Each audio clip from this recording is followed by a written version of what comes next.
Tonight on News 5 Live, an officer-involved shooting leaves a knife-wielding Belize City man dead.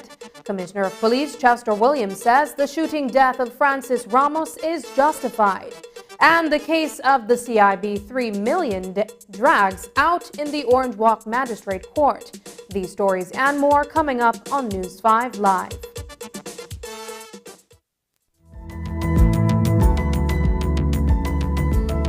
Smart introduces Real Unlimited postpaid plans, providing customers with unlimited talk, unlimited text, and unlimited data. Now that's a real great deal. With Smart Plus, Share 1 and 2, and Enterprise 1 and 2 plans, you can talk as much as you want, text as much as you want, and for the first time ever in Belize, you can enjoy unlimited data with your postpaid plan. So come in and sign up for an unlimited postpaid plan and enjoy limitless possibilities. In addition, other plans such as the Flex Junior, Choice, and Select have been boosted with a lot more talk, text, and data, providing you with the best value for your budget. Be unlimited with Smart. It's time to power your dollar with Smart.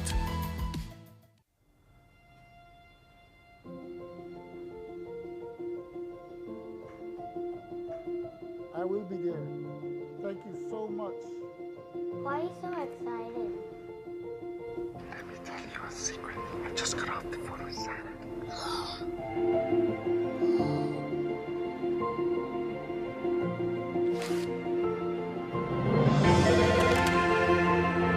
Hi, Santa. For Christmas, I want a pea shooter, a football.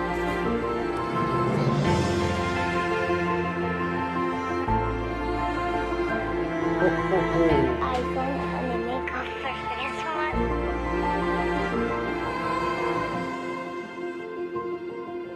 Oh, come on. 1 second.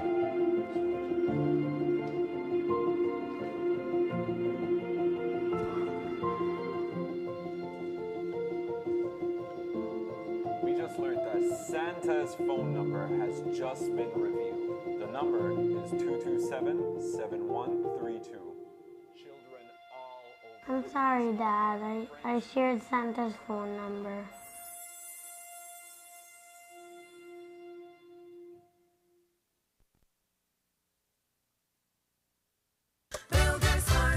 Welcome to Builders Hardware, end of the year mega sale where you can certainly get what you are looking for. That's right, we're cutting costs and slashing prices across the store.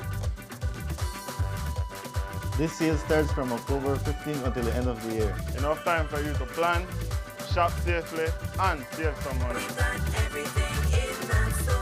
We're having a huge discount, 20% on paint and 30% and more on selected items, just for you.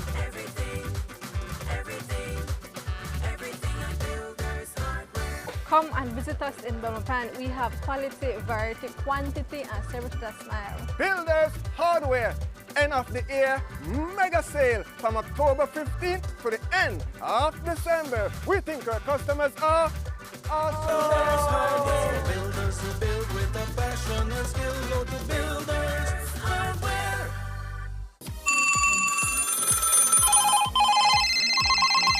It's that time of the year. when all that stands between you and all of this is... Give me 5, give me 5, give me 5!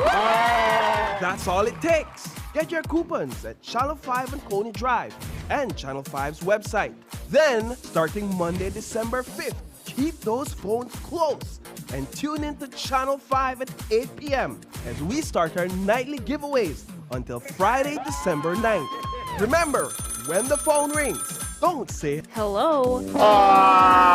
Say, give me 5.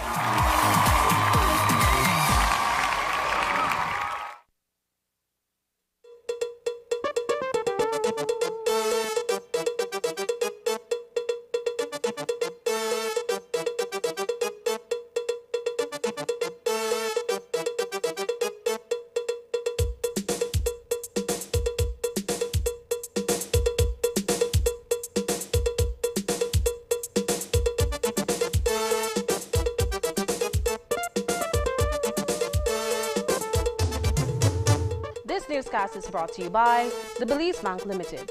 Our country, your bank.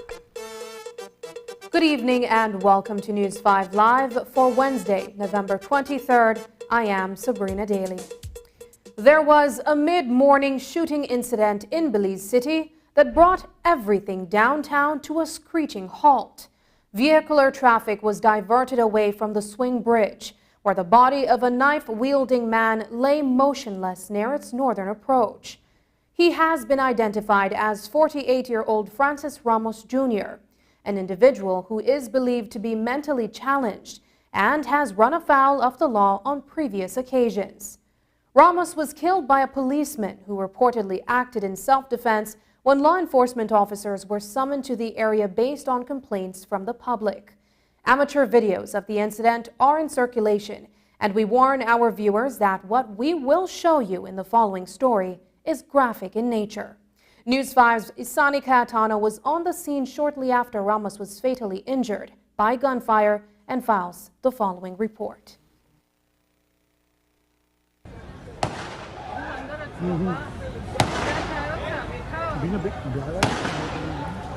When Francis Ramos Sr. visited downtown Belize City this morning, he did not imagine that he would encounter a distressing incident on Swing Bridge. His eldest son, 48-year-old Francis Ramos Jr., lay dead on the pedestrian crossing. He was mortally wounded during an officer-involved shooting moments earlier. My son, I love him very much no matter what the problem was, and I'm really saddened by the accident of what happened. And I really got to see into it and get more information so I could tell you guys what's going on. Mr. Ramos, I understand that you are visiting Belize and you are scheduled to leave the country tomorrow. Share with us, notwithstanding what has happened this morning, your immediate reaction, considering the fact that you wouldn't have wanted to see your son in that state before leaving the country. I sure won't. No matter what the situation is, that's my son. I always wanted best for him. It is believed that Ramos' namesake suffered from mental illness. Sometime around 10 a.m., he was in the vicinity of Albert and Queen Streets, wielding a large knife menacingly towards passers-by when police were called to that location. As you would have seen this morning, there was a very unfortunate incident that took place on the Swing Bridge, whereby a gentleman, Mr. Ramos, lost his life. And so we want to extend our condolences. I'm sure he has a family, and we want to extend our condolences to his family. Very difficult circumstances, no doubt. I think you can assess from all the footage that has been provided so far that there was a standoff with several police officers. Mr. Ramos was in fact armed with a large knife, and there were several attempts that were made to kind of calm down Mr. Ramos, and I think one of the officers even fired 3 warning shots at the feet of Mr. Ramos. Those rounds, however, did not deter Ramos, who advanced towards the officers, still brandishing the edged weapon. After those warning shots, Mr. Ramos then advanced to the officers. I think it was 3 of them, 1 in civilian clothing, and thereafter, like I said, advancing in a very threatening, menacing manner. And unfortunately, the police officers had to do what they had to do in the circumstances, not just to protect themselves, but the public at large. This is downtown Belize City. It could have gone. A lot of people could have been injured. And so in the circumstances, I think the police did all that they could have done. They tried their best not to make that happen. Since relocating to the United States 35 years ago, Francis Ramos Sr. hadn't been home. During that time, his son, who was also living abroad, had been deported to Belize and living as a vagrant. I saw him when I first came here. We communicated for a little bit, and then I leave. Then coming back this morning, I was about to meet with him, and this is the news that I got. I'm still trying to myself process what has happened here in the context of you as a parent witnessing your son lying dead on the bridge at the hands of police officers. We've seen a video or several videos that showed us what took place. How do you come to terms with this, knowing that you're leaving the country, or do you extend your stay to deal with what has happened here? I will extend my stay and find out exactly what's going on and deal with it the best way I know possible. Despite amateur footage of the incident being circulated, the question tonight is whether the responding officers could have treated with the situation differently without having to resort to lethal force. None of those officers woke up this morning and said, you know what, I want to go and shoot somebody on the swing bridge today. That's not what they want to do. But in the circumstances, to protect their own lives and the lives of others, they were forced to do that. Critics would argue nonetheless that because it would seem that this was a mental patient or someone struggling with some kind of mental issue, that the matter could have been dealt with differently. You know, I think it certainly brings into sharp focus a very deep issue that we have with mental patients, especially in Belize City. There is a need. I think we all recognize that there is a need for a facility where we can have these individuals go and to receive the necessary treatment and attention. Reporting for News 5, I am Isani Cayetano. In the wake of the shooting, Commissioner of Police Chester Williams spoke with reporters. He outlined the sequence of actions taken by the responding officers, according to the amateur footage that is being widely circulated. Compal Williams also revisited two previous injuries during which Francis Ramos Jr. inflicted and attempted to inflict injuries on members of the public, including law enforcement officers. From what I saw, we have a person who the police were in pursuit of due to complaints that was made to the police about him. He was cornered on the bridge by some police officers who sought to detain him. While they were doing so, he moved towards one of the police officers who was in plain clothes. The police officer quite professionally and calmly stepped back way and first fired one shot to one leg. The person continued to advance to the police with the knife. The police again, exercising great restraint, considering his life to be in danger, he again fired another shot to the other leg. That still did not neutralize the individual. I don't know if he was under drugs or some substance, but after the second shot to the other leg, he continued to advance in a more aggressive manner to the police with a big knife in his left hand, as you can see in the video. And the police moved from the lower limbs to the upper body and fired one shot, causing the person fatal injury.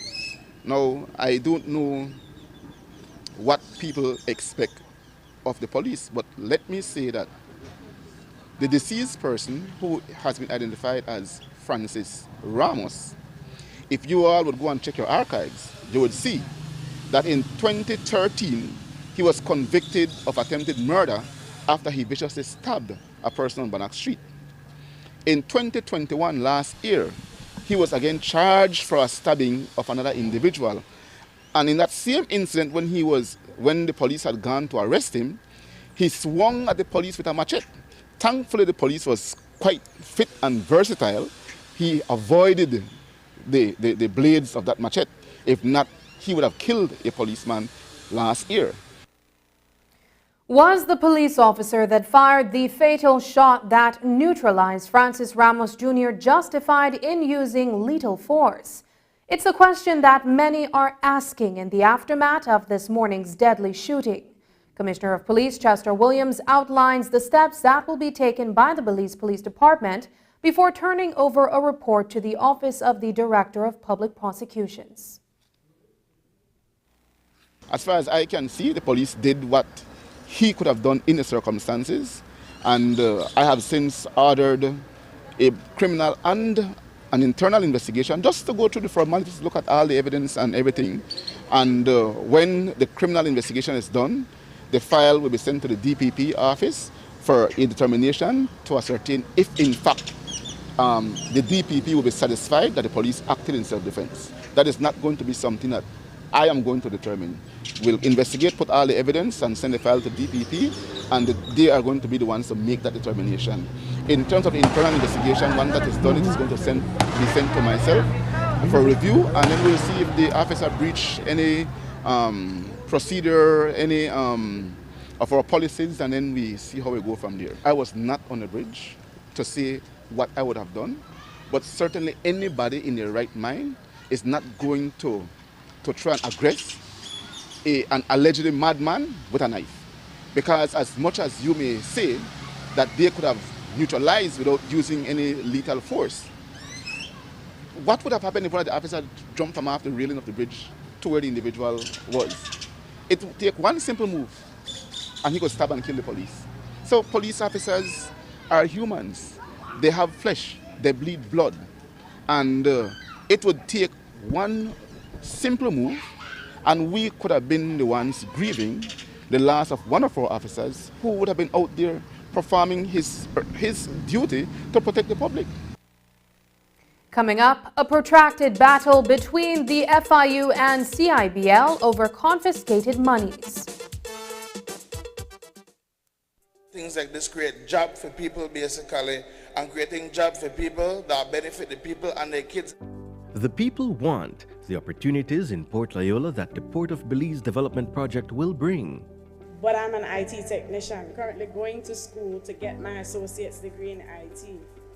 If we're about to build a new cruise port, you know definitely technology will be introduced to Belize, things that we have never seen before.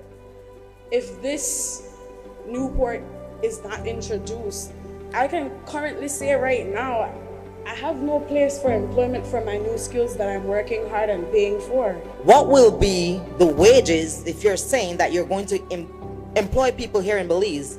What will be the wage that you're going to give people? There will be a range of new jobs that are created in the future. There'll be some fairly senior level jobs, and then there'll be some more junior level jobs. What I can say, however, is that based on the Social Security Board statistics, only 25% of Belizeans earn more than $420 per week, and about 80% of our existing staff are in that threshold, above $420 a week. This is my position, and I hope that you get all the requisite clearances, fulfill the 4 pillars of sustainable development, and put the people of Port Loyola to work. Let the country benefit from the project. We need this project. It is good for Belize. It will benefit all of us. It will benefit all of us. There are 2 cadre of people from varying demographics within the room. I see Mr. Usher brother in the back, and yes, they support PUP, and yes, I am pro-UDP, but if we come together and support the project together and show the constituency that we want the port and we need the port, it will better us. It will better us. It will create the opportunities and give us the opportunities we need. We need to be independent. We need to be self-sufficient. And this is what the port project will bring to us. Mr. Gira happened to be my brother. I always keep good close contact with him. He believes that with the project in Port, there will be opportunities for the people of Port. There will be more job opportunities, better living conditions. The welfare of the people will be improved, right? And if we stay in a bubble, that will never happen.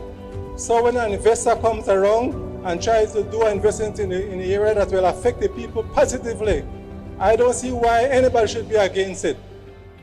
Once the port expansion is approved and all licenses and permits are secured, many hundreds of temporary construction jobs will become immediately available for Belizeans.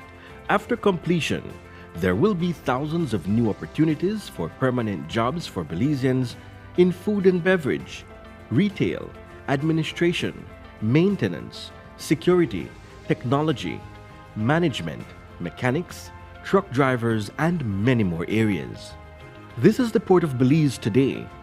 This port could be the Port of Belize's future. The Port Development Project will prepare Belize for the future of shipping, the future of cruise tourism, and elevate surrounding communities for the future.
In November of last year, we closed on the largest debt restructure that the world has ever seen.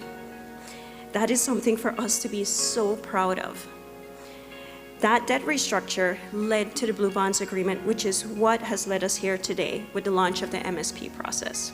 Through the Marine Spatial Planning, MSP, we will be better able to holistically plan and manage our ocean space and resources, to organize the use of the ocean space, as well as the interactions among and between uses. Today, we mark the move away from the traditional sector-based management to an integrated approach that recognizes multiple stakeholders' needs and the impact of human activities on our ocean ecosystems, our national economy, and our Belizean identity. We need to be strategic. We need to be strategic in our thinking and in our planning. How do we grow our economy, maintain our cultural traditions, and protect our marine resources that support our livelihoods? The MSP process will help us to ensure that our oceans continue to support us long into the future.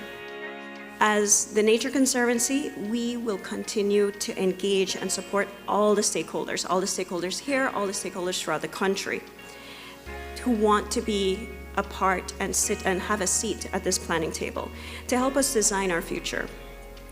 We'll continue to support the country and facilitate this process and help to provide the latest scientific knowledge, help to bring the most relevant tools, and help to make this a state-of-the-art marine spatial plan.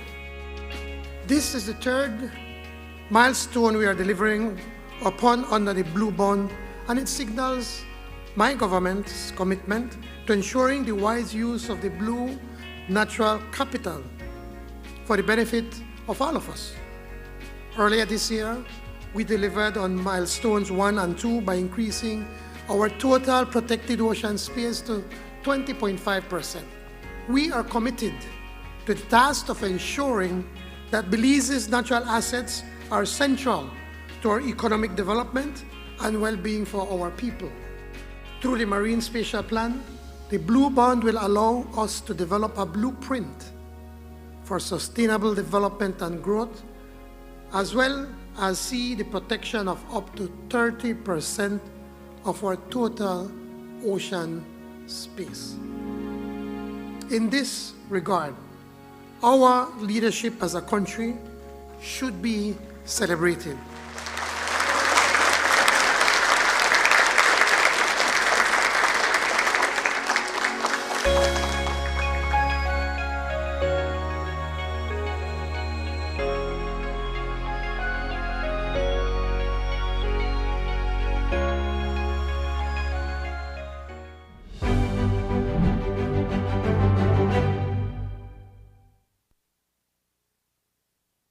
Traditionally, society had looked to men to provide for their families' economic well-being, to defend our nations and protect their families from harm. As human society evolves, so do our role in society. In today's world, we appreciate many more contributions that our men make to our society, the workplace, and the home. On International Men's Day, we acknowledge the traditional and evolving contributions of our Belizean men. We encourage you to celebrate International Men's Day on November 19th under the theme Recognizing Belizean Men and Boys. This message is brought to you by the National Commission for Families and Children in collaboration with UNICEF. The legal battle between the Financial Intelligence Unit and Caribbean International Brewery Limited is facing yet another delay as it continues down a winding course in the Orange Walk Magistrates Court. On Monday, former Prime Minister Dean Barrow was before the Supreme Court on behalf of his clients at CIBL, where he filed an application for permission for judicial review. According to Barrow, the lower court judge presiding over the CIBL FIU proceedings, Magistrate Deborah Rogers, is listed as the first respondent in that application. The Attorney General of Belize is listed as the second respondent. Earlier this week, Barrow also requested a stay of the magistrate's court's proceedings or an injunction until the Supreme Court makes a determination. But on Tuesday, the High Court denied that request, while a date is to be set for a hearing in relation to the application for permission for judicial review. So CIBL and the FIU were back inside the Orange Walk Magistrates Court this morning to hear additional witnesses in the FIU's application for further detention of the millions seized from CIBL's compound. But Barrow had something else in mind. He filed yet another application which led to the hearing being adjourned for an additional 3 weeks.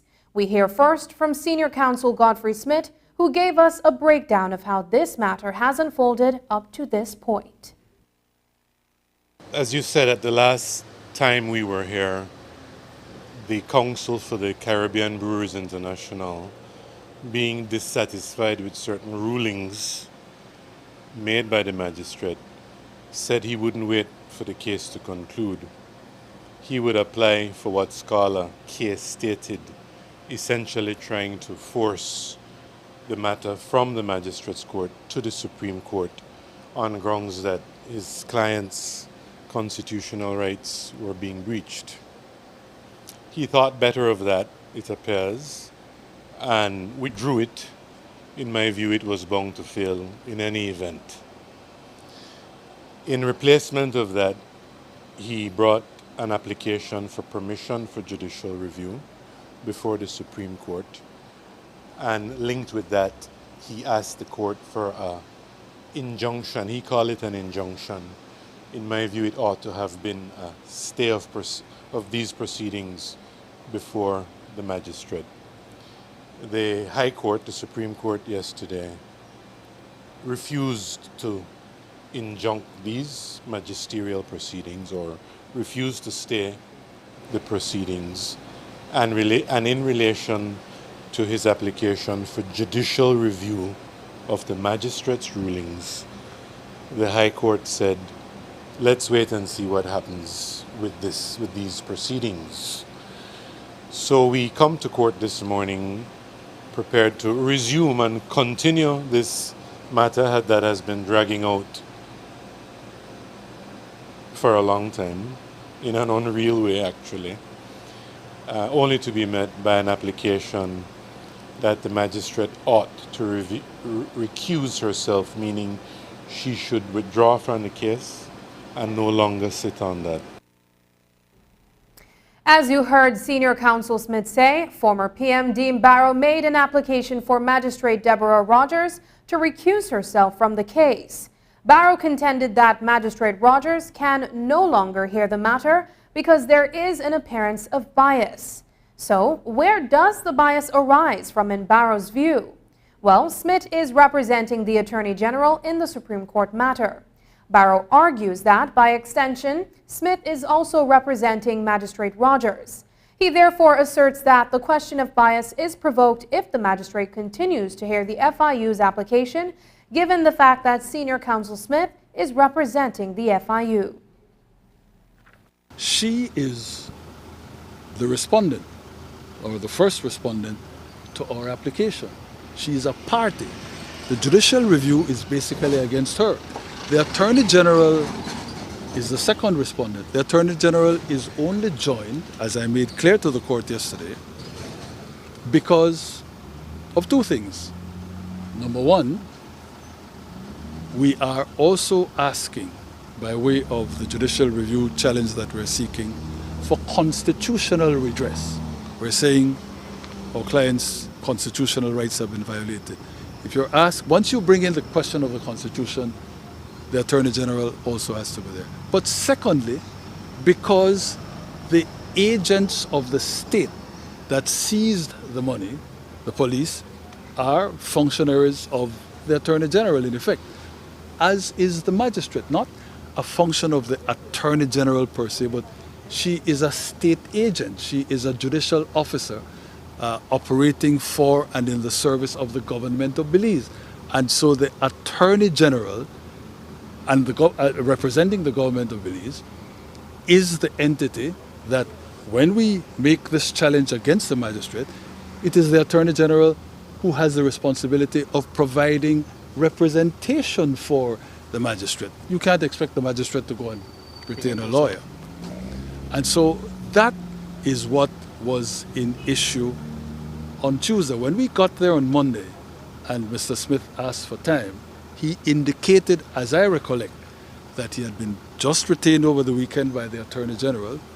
He had been retained by the Attorney General, but to, as it were, represent all the Attorney Generals, all the agents of the state. That had to have included the magistrate. That being the case, that he, as far as I'm concerned, represented the magistrate, defended the magistrate against the application that we brought. An application that arose out of this case that's before the magistrate. In my submission, the magistrate can't get the benefit of representation by Mr. Smith yesterday and then come back and sit today and allow herself to hear Mr. Smith in his representation of one of the parties before her when Mr. Smith has just represented her. Clearly, the man on the street, the test of apparent bias, is right away provoked. Senior Counsel Godfrey Smith also gave us his take on the application for Magistrate Rogers to recuse herself of the case. Smith argues that the magistrate's determinations and not the magistrate herself will be challenged in a judicial review. Therefore, the question of bias does not arise in this matter. Smith says he is confident the application for recusal will fail. Our position on that is, in judicial review proceedings where decisions of any tribunal are challenged, it's the decision, it's not the magistrate personally.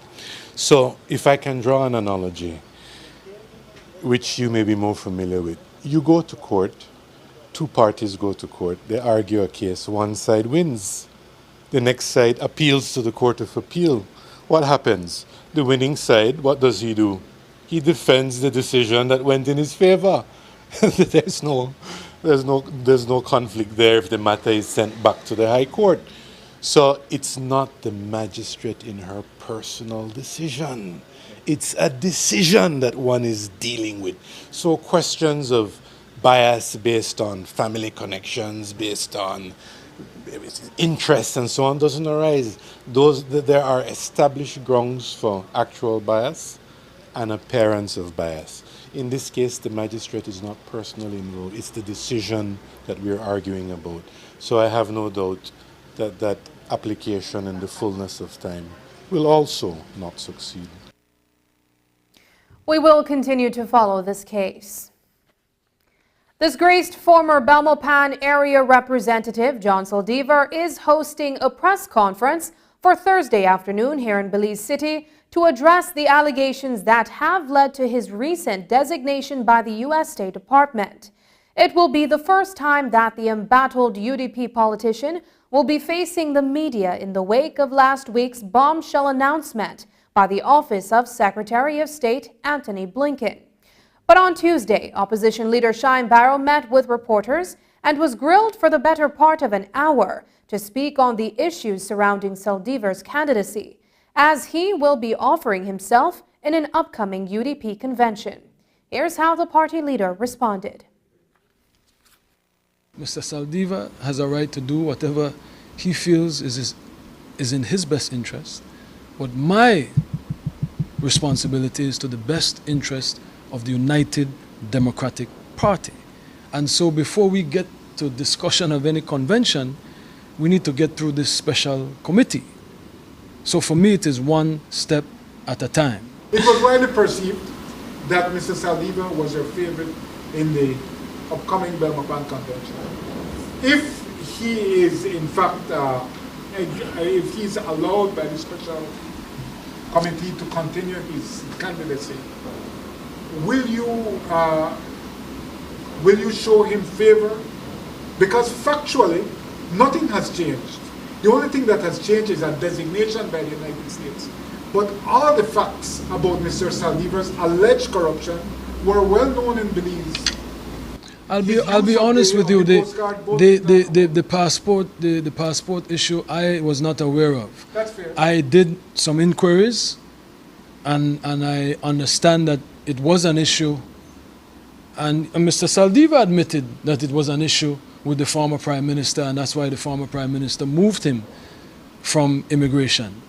But I was not aware of that. I never heard Mr. Saldivar's name called in the Select Committee, the Senate Select Committee. So that is news to me. But on my campaign for party leader, I made a promise that I would not support any candidate for standard bearer.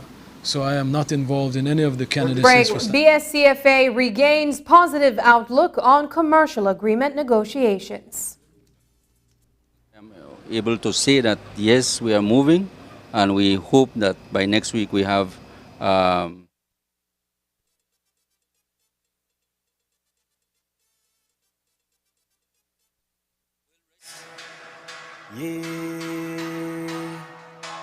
Go to my lights, go to my lights. You gotta go to my lights, yeah. I wanna shine, shine, shine, shine. I hit my lights cause that's my plan, plan, plan, plan. My lights have your favorite brand, brand, brand, brand.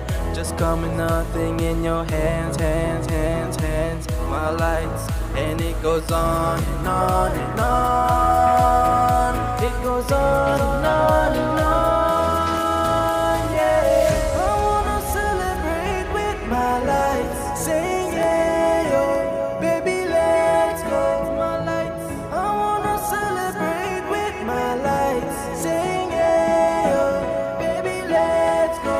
We going to the stars, but we gon' do right. We gon' light a life, only with my light. We going to the stars, but we gon' do right. We gon' light a life, only with my light. The IBL committee will be bringing out the rings and trophies this Saturday, November 26th at the Belize Civic Center. Will this be the end of the tournament? And will 15 kings be crowned? Or will there be a decisive and third game 3?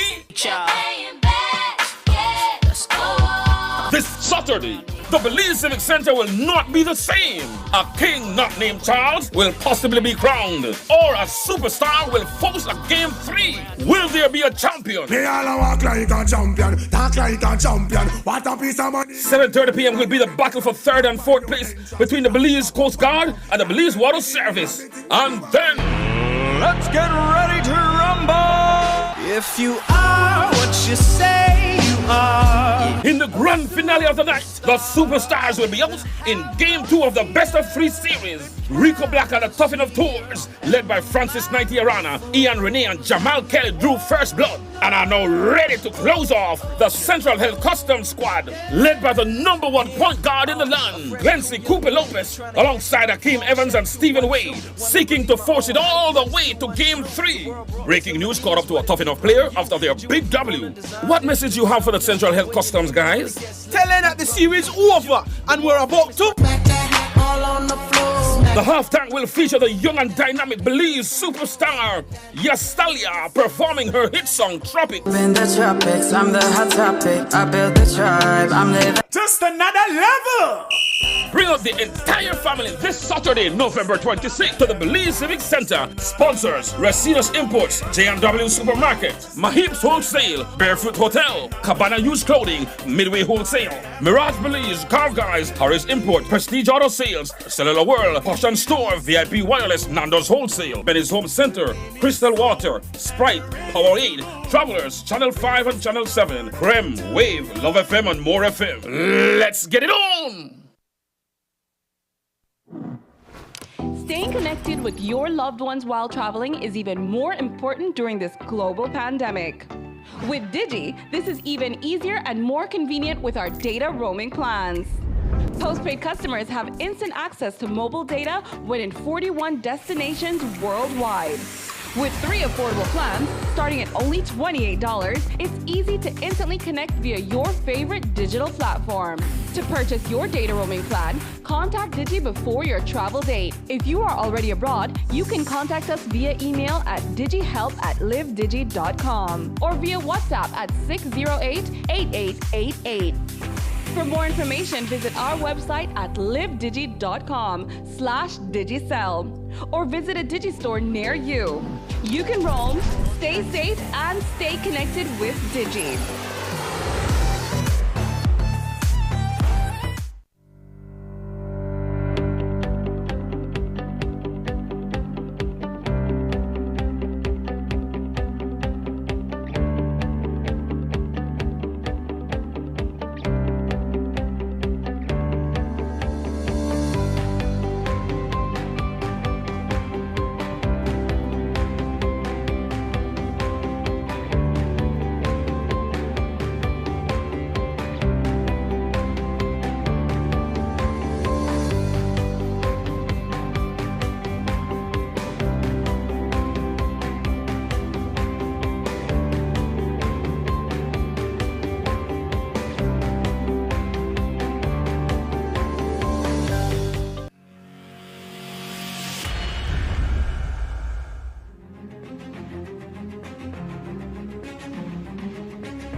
Time to wake up. Time to prepare for the day. Time to learn.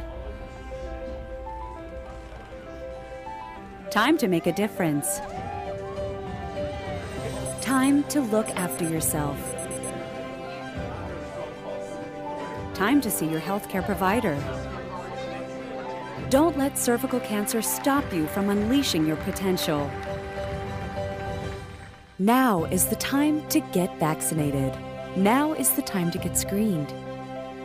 Now is the time to end cervical cancer. For more information, visit us at www.paho.org/endcervicalcancer.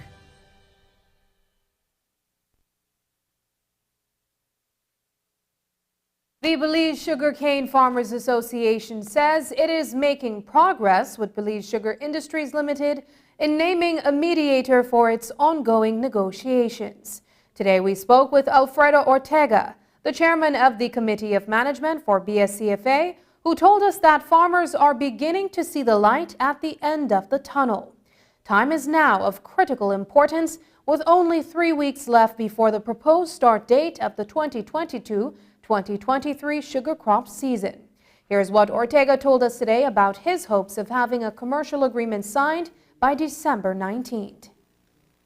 We have not set into a meeting as yet, but yes, we are seeing that we are moving a step forward.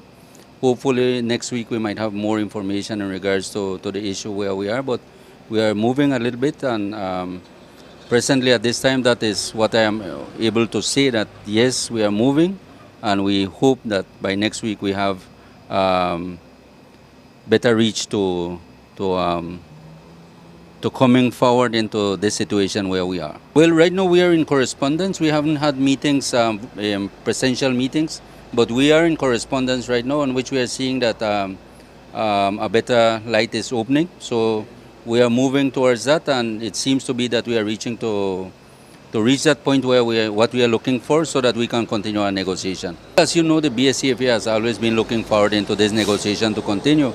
Nevertheless, we had some hurdles and some setbacks on it, but right now I think that time is what is being pushing the issue right now, because as you have listened, that BSI have announced a proposed date for the start of crop, and I think that that is what making them really move and come together, so that we can reach, before the date reach, that we can finalize this issue that we have.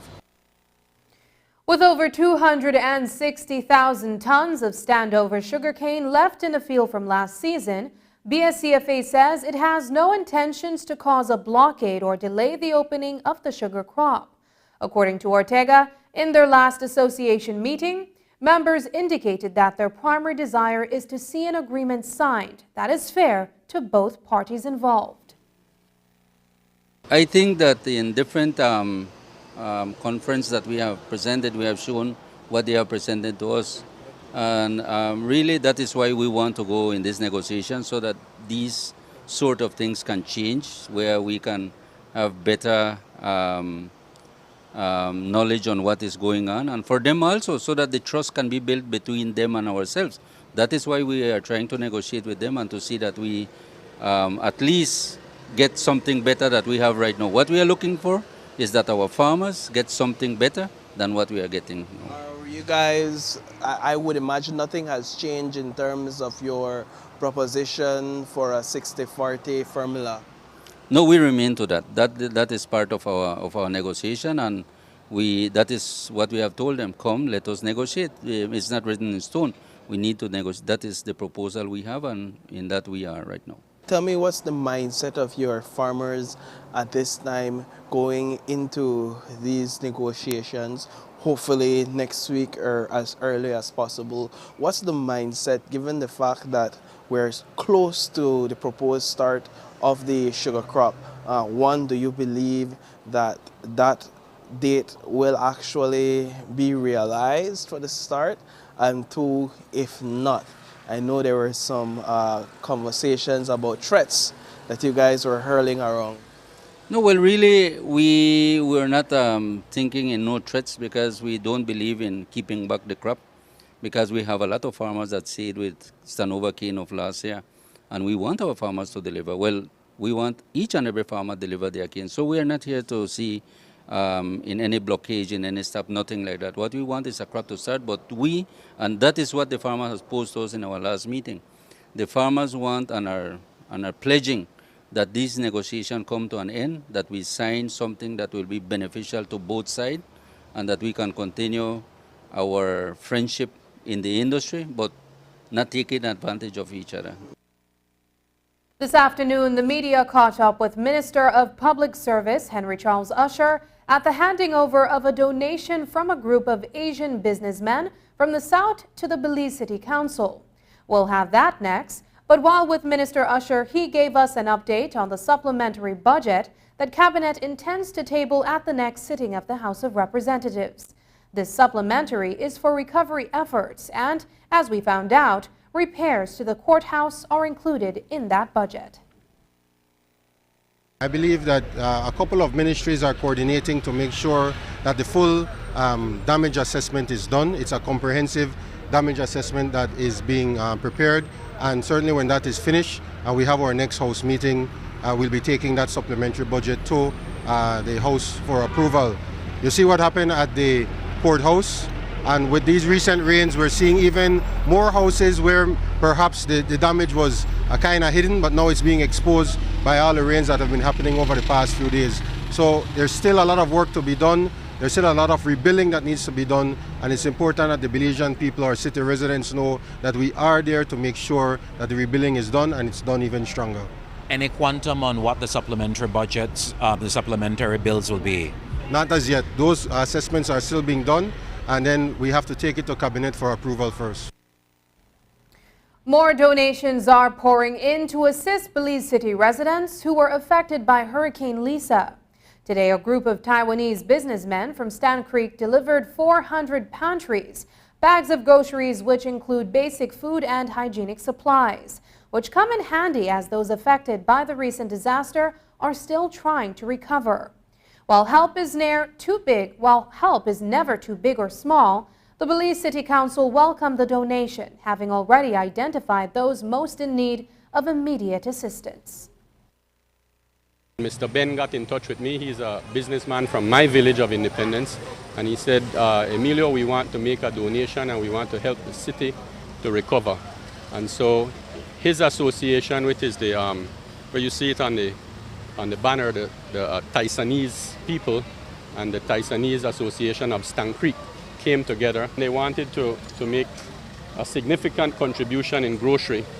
And so he had suggested maybe 300 bags, and today they've delivered 400 bags, you know, with their president, Mr. Huang, and the vice president, Mr. Su. So we're very grateful for their efforts in the South, and we're very happy that they could extend that to the city folk. It's never too much. I mean, we are very grateful and appreciative of the outpour of donations from all different organizations. Today is just another one of those. We are thankful for the Taisanese group from Dangriga who came all the way this side, saw the need that a lot of residents are struggling with right now, not only infrastructure-wise, but in terms of basic food supplies that they're needed after this storm. So we're very grateful on behalf of the council. I mean, our efforts for cleanup has been continuous, has been robust. We're almost at, I think we're at about 95% finished. The city is almost back to normal, but now it's time to get the households back to that level of normalcy, having food back on the shelf. These donations kind of bridge the gap for us, for these families, so we're very appreciative of that, and we can't thank these guys enough, and we're glad that they look at Belize City and look at the residents and want to help, you know. So that's the 100 packages. How are the bags going to be distributed? Well, we are responsible for the entire city, right? For some areas and some distributions that we've done before, we have done those through their representatives. But this one, I think the mayor and the councillors, we are going out tomorrow, and we're going to try to target some of the areas that we, from our walkthrough and from our assessments, that we identify as the most needy, and try to get those people with some of these bags. When we return, San Pedro enforces ban on plastic bags.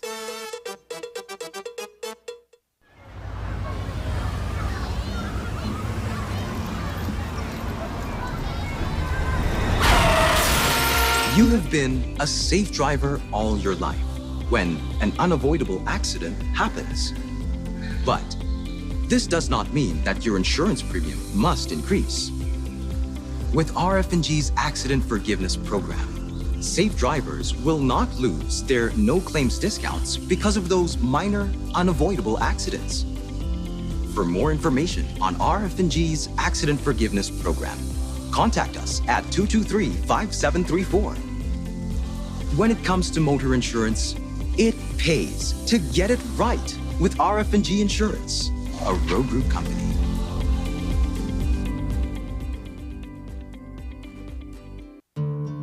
I had a black dog. His name was Depression. Whenever the black dog made an appearance, I felt empty and life just seemed to slow down. He could surprise me with a visit for no reason or occasion. The black dog made me look and feel older than my years. When the rest of the world seemed to be enjoying life, I could only see it through the black dog. Activities that usually brought me pleasure suddenly ceased to. He liked to ruin my appetite. He chewed up my memory and my ability to concentrate. Doing anything or going anywhere with the black dog required superhuman strength. At social occasions, he'd sniff out what confidence I had and chase it away. My biggest fear was being found out. I worried that people would judge me. Because of the shame and stigma of the black dog, I was constantly worried that I'd be found out. So I invested vast amounts of energy into covering him up. Keeping up an emotional lie is exhausting. Black dog could make me think and say negative things. He could make me irritable and difficult to be around. He would take my love and bury my intimacy. He loved nothing more than to wake me up with highly repetitive and negative thinking. He also liked to remind me how exhausted I was going to be the next day. Having a black dog in your life isn't so much about feeling a bit down, sad or blue. At its worst, it's about being devoid of feeling altogether. As I got older, the black dog got bigger and he started hanging around all the time. I'd chase him off with whatever I thought might send him running. But more often than not, he'd come out on top. Going down became easier than getting up again. So I became rather good at self-medication, which never really helped.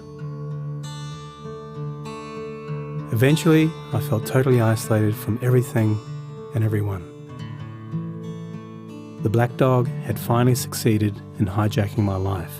When you lose all joy in life, you can begin to question what the point of it is. Thankfully, this was the time that I sought professional help. This was my first step towards recovery and a major turning point in my life. I learned that it doesn't matter who you are, the black dog affects millions and millions of people. It is an equal opportunity mongrel. I also learned that there was no silver bullet or magic pill. Medication can help some, and others might need a different approach altogether. I also learned that being emotionally genuine and authentic to those who are close to you can be an absolute game changer. Most importantly, I learnt not to be afraid of the black dog, and I taught him a few new tricks of my own. The more tired and stressed you are, the louder he barks, so it's important to learn how to quiet your mind.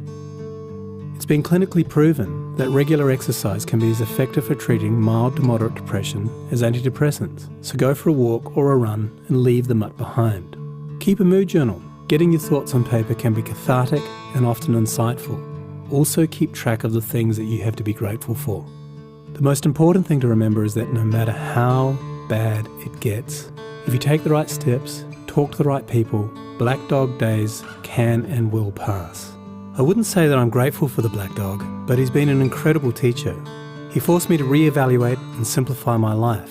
I learnt that rather than running away from my problems, it's better to embrace them. The black dog may always be part of my life, but he'll never be the beast that he was. We have an understanding. I've learned through knowledge, patience, discipline and humour, the worst black dog can be made to heal. If you're in difficulty, never be afraid to ask for help. There is absolutely no shame in doing so. The only shame is missing out on life.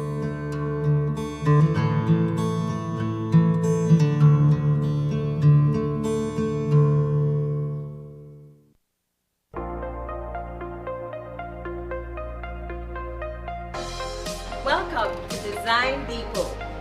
All in one place. Shop brands you know and trust, like Kohler. Welcome, GE Appliances. Welcome. Oran Windows. Welcome. Tiles from around the world.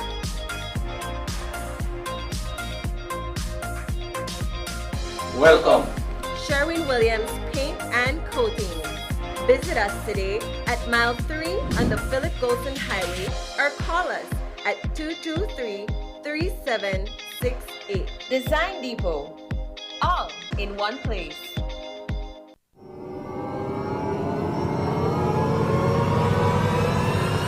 Social Security, transforming service delivery. My Social Security is your secure online account to manage all your Social Security information. My Social Security launched in March 2021 with registration service to apply online for new or replacement Social Security cards. Upgrades to My Social Security continues with a new look, enhanced customer experience, and its newest feature, Sickness Benefit Online application. With My Social Security, you can create your account, log in, and take control of your Social Security information. This includes applying for a new or replacement Social Security card for yourself, child, or dependent. Make appointments online and submit your complete sickness benefit claim package. Our customer care team is here to provide you, our valued customers, with real-time support.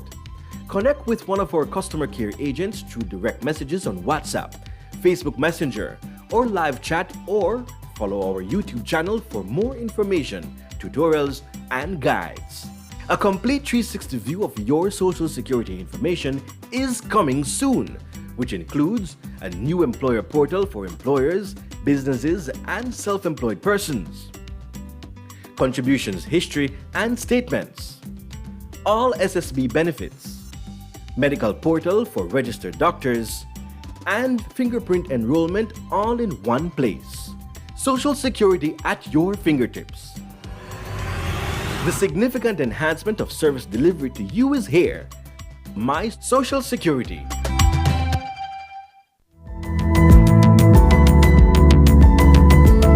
Smart introduces Real Unlimited Postpaid Plans, providing customers with unlimited talk, unlimited text, and unlimited data. Now that's a real great deal. With Smart Plus, Share 1 and 2, and Enterprise 1 and 2 plans, you can talk as much as you want, text as much as you want, and for the first time ever in Belize, you can enjoy unlimited data with your postpaid plan. So come in and sign up for an unlimited postpaid plan and enjoy limitless possibilities. In addition, other plans such as the Flex Junior, Choice, and Select have been boosted with a lot more talk, text, and data, providing you with the best value for your budget. Be unlimited with Smart. It's time to power your dollar with Smart. Sunday in San Pedro will be celebrated as Township Day. And in keeping with its 38th anniversary, the island's leaders are banning the use of plastic bags. The laws have been in place for over a year now, but countrywide, there is still the persistent practice of carrying everything from grocery items, boxes, lunch, gifts, you name it, in plastic bags. But after usage, many of these bags become garbage themselves and oftentimes end up on the streets, or in this case, in the lagoon or the sea. So in a conscious effort to make the island and its surrounding marine ecosystem healthier, San Pedro is enforcing the laws to ban plastic bags. News 5's Marian Ali was on the island today and filed this report. 38 years after it gained township, La Isla Bonita is trying to keep its landscape just that way, beautiful. It is doing so by enforcing the ban on the importation and use of plastic bags that oftentimes end up becoming hazardous when they are discarded or used as vessels to dump garbage back in the environment. To coincide with San Pedro's township, municipal leaders are taking decisive action. Plastic is everywhere. We have a lot of the culture here on the island has always been to use it as landfill. And we want to discourage people from using it as landfill.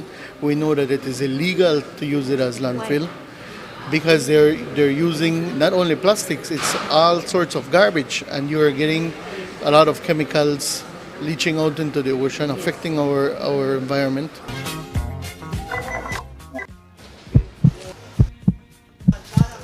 Whoa, whoa, whoa, whoa, whoa, whoa, whoa, whoa, whoa. We don't use it around here. I'm not on that.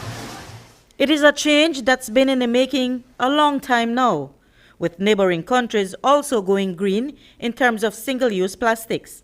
So this enforcement in Belize's most popular tourism destination should come as nothing new to anyone. Andrew Perez is the Belize Rural South Area representative. He is also the Minister of the Blue Economy.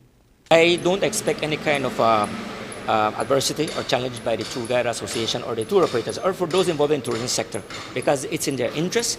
But at the same time, I have every confidence that they are very innovative. They are very environmentally conscious and they will do it in mod gusto. And look, when you give the message to the tourists what we are doing, they are going to embrace it as well, right? So if we take ourselves in pride and explaining to them the wonders of what our aquatic blue space can offer, and then you have this tour operator, this tour guide here being environmentally conscious, you are impressed. To illustrate the magnitude of how plastics can be detrimental to the environment, the minister took us to a location in the San Pedro Lagoon and showed us where the accumulation of plastic litter has become much more than an eyesore. It is these types of problems that, as leaders, they are trying to prevent in years to come. We need to involve our community and let them know what are the laws. And the aim today is to actually ban plastics from the supermarkets, from the restaurants, from the food vendors. Let me give you an example. When you go to buy a hot dog here in San Pedro, they serve you a hot dog and they put it wrapped up with foil paper and then they put it in a plastic bag and they put some napkins inside. Imagine the amount of trash just for serving a hot dog. But if we get to our people less trash on the island, I think this is a start. It is going to be difficult, it is going to be challenging, but we must be persistent, and that's the game right now. Mayor of San Pedro, Gualberto Nunez, feels that the best way to celebrate his town's anniversary is to protect it. We don't want to just celebrate it in a way that you say, all right, we're going to have a party, but we want to celebrate it in an impactful way that we are going to protect our environment, and we want that to be resounded, that we want to protect our environment. The overall enforcement of the laws is carried out by the Department of the Environment. Today, Deputy Chief Environmental Officer Edgar Eck reiterated that the ban also applies to other types of single-use plastics as well, such as spoons, plates, and cups. Enforcement in San Pedro, however, begins with plastic bags. With limited resources, the department will need to depend on its partners at the San Pedro Town Council. We only have headquarters and that's it. And so it's really difficult for us to address many of the environmental issues that are going around the country. And so that partnership in here is of value to us to work together. The legislation, it covers, like I said, importation, generation, possession, selling. I think that is the 4 major areas, which is almost everything, right? The need to transition from plastic to more environmentally friendly alternatives is imperative, following findings of scientific research. Studies have been showing that there's microplastics found in fish, in different animals that we consume, and there are traces of microplastics being found in human blood. The alternative is biodegradable bags like this one. Eco bags have been imported in Belize for the past 5 years. With the ban on plastic bags in San Pedro about to be enforced, these will no doubt become more popular on the island. Creative Marketing imports these bags, and its owner, Jose Ketz, says that they have imported enough bags to meet the expected growing demands. We do have a lot of bags because this is the big push that we ensure that we have a lot of bags. Now, if we really take off and we have to buy 400,000 bags, then we'll be in a bit of trouble, right? But of course we'll be able to get it. There are different sizes, really. There's two types, but this type is the major type that right now the grocery stores would use. Sorry, I'm trying to see. They're very eco-friendly, and the beauty about this bag is that it will eventually become dust. It goes back into dust. It actually, it's a biodegradable bag, and it will eventually become dust again. So if you have it in your house, maybe after a year or whatever, and you go and you pick it up, it will be dust again. Ketz says that the bags are waterproof and are strong enough to carry your grocery. And after purchasing them for about $3, they are reusable for up to a year. While the transition is in effect, and while the last batches of plastic bags are being used, anyone who requires these plastic bags will be charged 50 cents per bag by the businesses. Reporting for News 5, I'm Marian Ali. If you thought Belize City was overpopulated with vehicles, well, the country's #1 tourist attraction is not far behind. That is why the San Pedro Town Council's traffic department has issued a moratorium on the unauthorized importation of more golf carts, primarily where they are to be used for rentals. Today, Area Representative for Belize Rural South, Andrea Perez, explained that San Pedro has also had to ban 10-wheeler trucks and other types of vehicles because of the traffic overload. There's a ban on any more importation of golf carts rentals. As I speak to you, there are several containers on hold because the bringing in of golf carts by these golf cart golf cart dealers are doing it unscrupulously. And you can play around with the VIN number, and they can do things and sticking around everything. So acutely aware of this, it is a rampant corruption that was occurring from way back, and it has not been easy to go over it.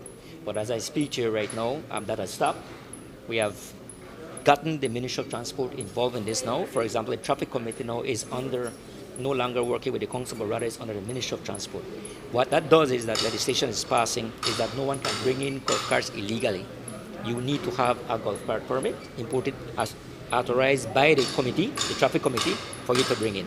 The shipping companies know that they no longer can bring a vehicle without any kind of paper. One time they would just bring it in. Now that has stopped. Now that's putting a stop to it.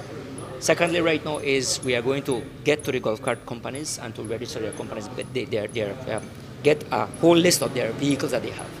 And we are setting in a moratorium for golf cart rental because this is one of the bigger problems that we're having. The proliferation of many golf cart rentals, and they're having illegal replacing and just saying, I'm replacing, but they're bringing another one. So they know that we're coming after them. We've sent letters to them. Is there a ban on the bigger vehicles? Yeah. Private vehicles, yes. Private vehicles, yes. For example, people, you have to really justify it. If you're living all the way up north and you're a family, we look at it on a case by case. But there is a moratorium on our golf cars and even the big trucks as well. We have the 10-wheelers, no more of those. They're too big. They take up a lot of space. Perez says there is also a plan to create additional parking spaces in the Sacochispas area. Today, Minister of the Blue Economy, Andrea Perez, supported a press release issued by the Office of the Prime Minister last week that there is no consideration being given for any kind of offshore oil exploration. The minister also called out the Vice President of Oceana in Belize, Senator Janelle Chanona, who last week began a petition campaign to trigger a referendum on offshore oil drilling in Belize. Minister Perez said the oil that Belize has would probably be more valuable if we kept it underground than to extract it. There is nothing on record that has been discussed in Cabinet about seismic. One-on-one discussions, it has been discussed what is out there as it relates to the blue economy. Let's not forget what is the blue economy. And we have to educate our people what is the definition of the blue economy. And the definition of the blue economy basically states is that whatever is out there available for us, that is there for us to take, to extract, whether it's seafood or whether it's out there, we do it in a manner that is environmentally friendly and at the same time very much sustainable. Now, back to what that organization sound the alarm bells like if the sky is falling down. That's what I call it. It's regrettable. It was unnecessary. I am part of a government that is very responsible, and no one in cabinet or in our government in their right mind would want to do any kind of drilling. And I have every confidence what my Prime Minister said was basically something of an opinion, and nothing is wrong with that. Back to the blue economy. 10, 15 years ago, if we were to discover oil out there, the only way to give it value was to extract it.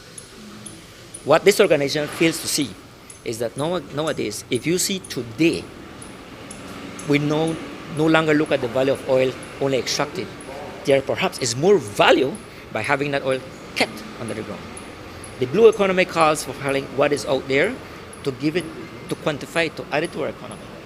Trust me, these are the things that we have to look in consultation with our people. That is important as well. We do appreciate what this organization gets in terms of their funding, but I would want to suggest that she should rather invest it in our people right now. Many fisher folks got displaced. We need money right now. We lost almost $19 million in damages right now. We have to find those funds to assist our fisher folks. This is where we invite this organization to work along with our department. We'd be happy to collaborate with them. Earlier this year in February, a sailboat with 2 Canadians on board ran aground in Lighthouse Reef. Both sailors were rescued by the Belize Coast Guard, but their sailboat had to be left where it was. Today, the boat remains out there, and to the dismay of environmentalists who are concerned that it is causing continuous damage to the reef. But the Minister of the Blue Economy, Andrew Paris, said today that there is no feasible way to remove the vessel from where it is located.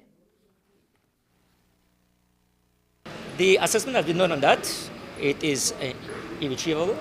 I think that was done through port. They are working on that, but it's got damage. I think the person, there's not much we can do for it. It's too much of a big project to extract from the reef. It's going to cost money, and we don't have that kind of money. But it's unfortunate that we have that. Just ahead, get ready for the Mr. Belize 2022 Championship.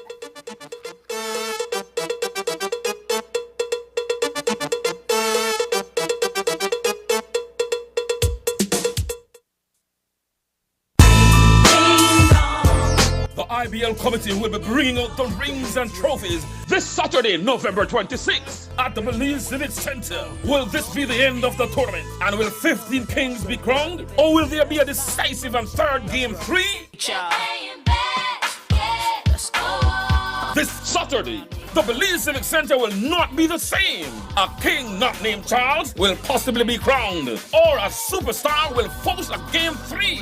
Will there be a champion? Me all walk like a champion, talk like a champion. What a piece of money. 7:30 p.m. will be the battle for 3rd and 4th place between the Belize Coast Guard and the Belize Water Service. And then, let's get ready to rumble. If you are what you say you are. In the grand finale of the night, the superstars will be out in Game 2 of the Best of 3 series. Rico Black and the Toughen of Tours, led by Francis Naitiarana, Ian Renee, and Jamal Kelly drew first blood and are now ready to close off the Central Health Customs Squad, led by the #1 point guard in the land, Glency Cooper Lopez, alongside Akeem Evans and Stephen Wade, seeking to force it all the way to Game 3.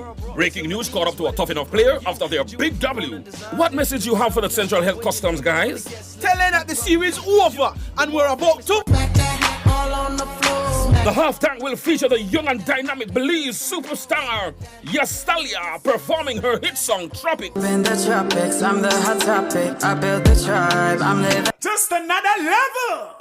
Bring out the entire family this Saturday, November 26th to the Belize Civic Center. Sponsors: Racina's Imports, J&W Supermarket, Mahib's Wholesale, Barefoot Hotel, Cabana Used Clothing, Midway Wholesale, Mirage Belize, Car Guys, Harris Import, Prestige Auto Sales, Cellular World, Posh and Store, VIP Wireless, Nando's Wholesale, Benny's Home Center, Crystal Water, Sprite, Powerade, Travelers, Channel 5 and Channel 7, Creme, Wave, Love FM and More FM. Let's get it on!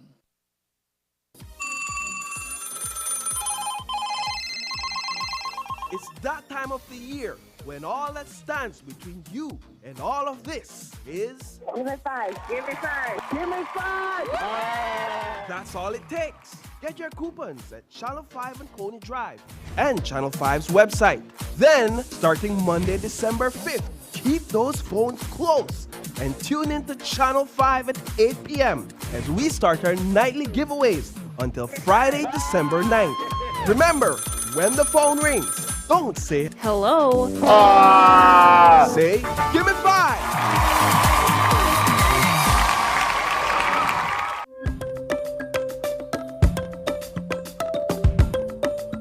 The Belize Amnesty 2022 registration period will be from the 2nd of August to the 30th of November.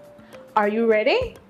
While we prepare, let's clear up a few misconceptions about Amnesty 2022. If my application is not approved, will I or my family face deportation? No, Amnesty 2022 is instead an opportunity for you and your family to call Belize home permanently. Is payment required upon submitting my application?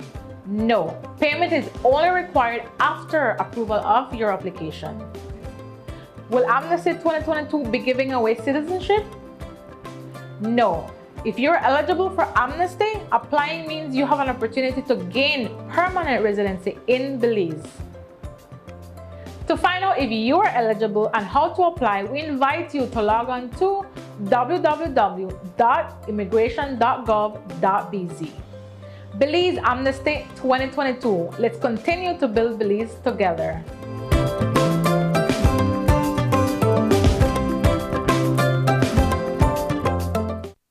How are we to measure the success of our lives? For many, an ordinary life should have the following: a job, a house, enough money to buy a new car. But what if we threw out the ordinary? What could escaping ordinary at our jobs do? How about for our marriages? What if I told you we could all be escaping ordinary? Join us as we begin our new series. Taking its name from the venerable father of the nation, the George Price Highway stretches 77 miles from Belize City to Benque Viejo. Originally built in the 1930s, this cross-country highway system is the artery that links Belize to Central America at the western border with Guatemala. That connection facilitates overland trade, supporting Belize's economic development. Winding its way across the scenic countryside, the George Price Highway from Roaring Creek to Esperanza has been fully reconstructed to meet international standards, with particular emphasis on road safety. A shorter and hassle-free commute is best enjoyed when everyone obeys the traffic laws. To reduce the number and frequency of road traffic accidents, it means that a seatbelt must be worn at all times and the speed limit observed when traveling along the highway. It also means that pedestrians must use sidewalks and crosswalks where available.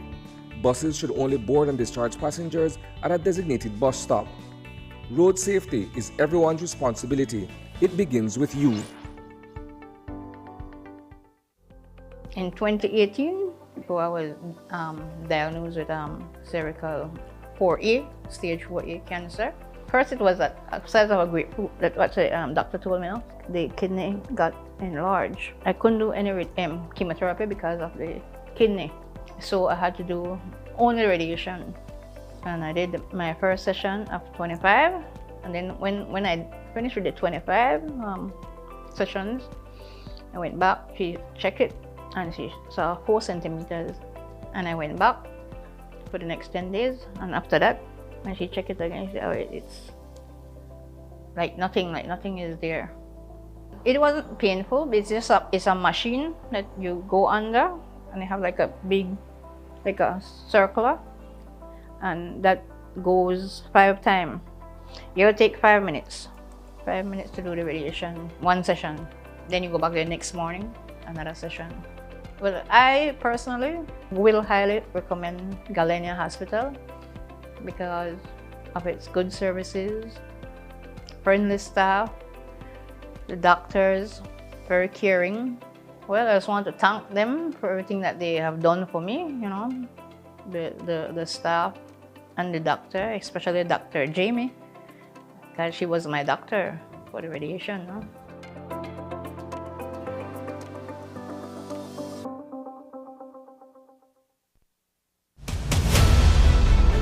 Dwayne Moody, Isani Cayetano, Marian Ali, Paul Lopez, Your News 5 Belize teams do whatever it takes, go wherever they need to go, so you can catch the story wherever you are, whenever you want, on whatever device. Channel 5 Belize on television, Facebook, Instagram, and YouTube. Because news is now everywhere, all the time. And so are we.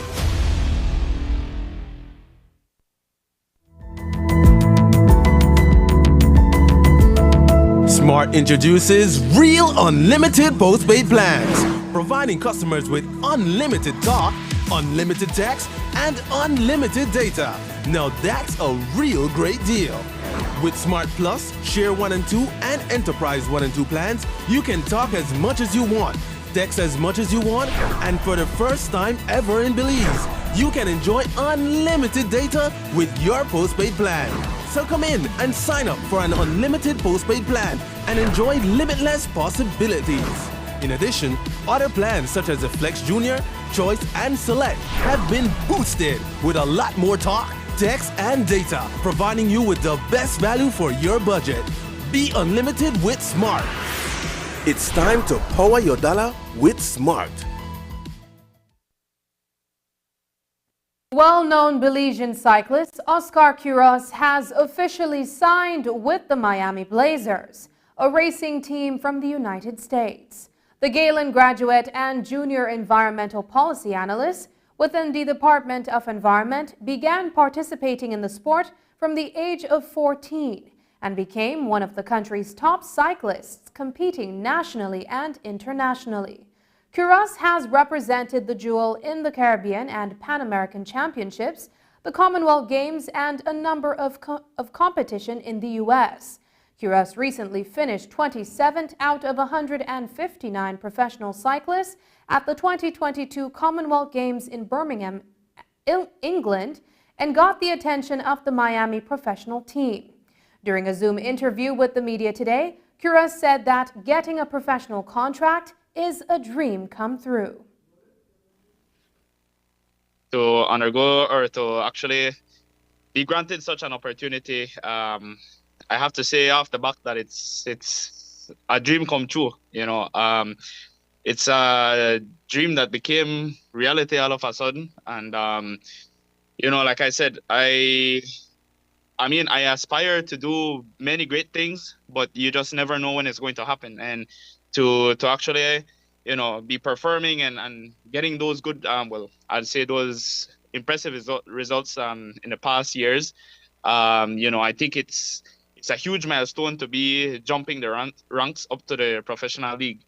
I know many Belizean cyclists as well as athletes, they look forward to such a, you know, such a wonderful achievement. You know, it really gives you a great feeling inside, a great feeling of accomplishment deep down, and it kind of, you know, it just makes you feel like your work didn't go unseen. I'm kind of privileged that these guys, they actually saw this in me, in terms of my attitude, obviously my talent, and of course, you know, what I have to bring to the table.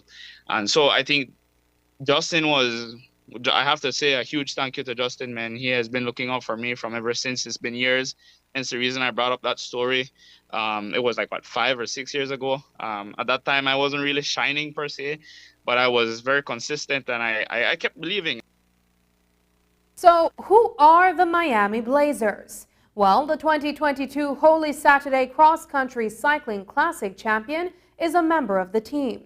Zamir Guerra, the public relations officer of the 501 Valvoline cycling team, for which Quiros is a member, shares insight on the fairly new team that has been making its mark in cycling competitions.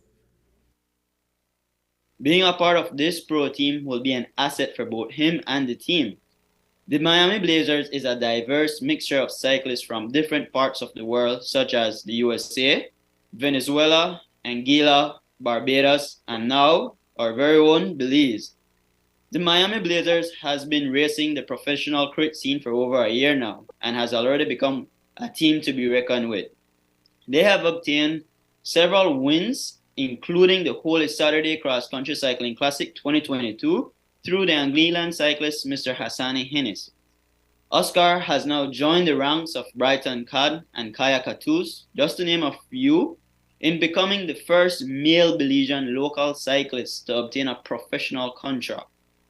This would not have been possible if it was not for the help and support of 2-time cross-country champion Justin Williams and his family, as well as Mr. Glenn Flowers.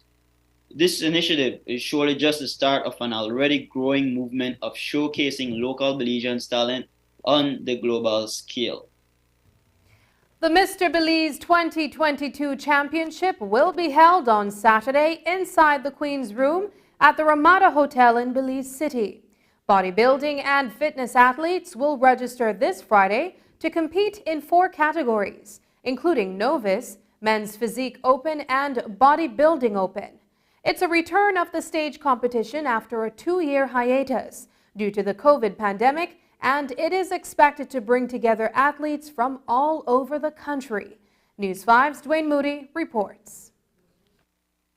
It's been 2 years since the Belize Bodybuilding and Fitness Federation has been able to host the Mr. Belize competition. And so this year, they are back bigger and better. After 2 years being in lockdown, it's time to showcase those beautiful sculpt bodies. So we will have like 4 categories. We're planning on novice, those who come in for the first time.